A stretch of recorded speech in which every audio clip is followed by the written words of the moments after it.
छीटा जवानी के उड़े दहो, मनवा से मनवा के जुड़े दहो। छीटा जवानी के उड़े दहो, मनवा से मनवा के जुड़े दहो। आज सुते तो चदरिया तान की तान की तान की।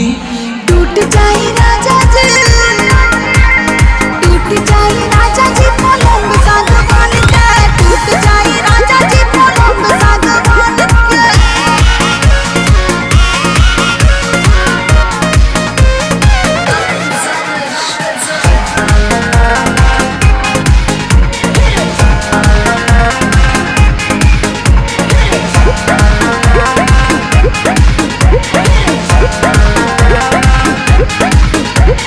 छुए तो बदन की देखो न कटन की, चदरा बिछा दे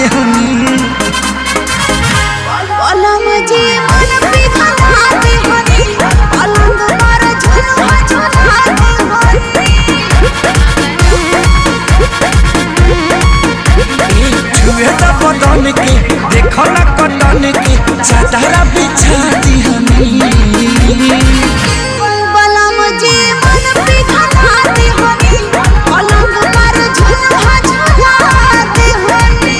परियार बात बेडिया फान के फान के फान के। टूट जाए राजा जी, टूट जाए राजा जी पलंग सागवान के, टूट जाए राजा जी पलंग सागवान के।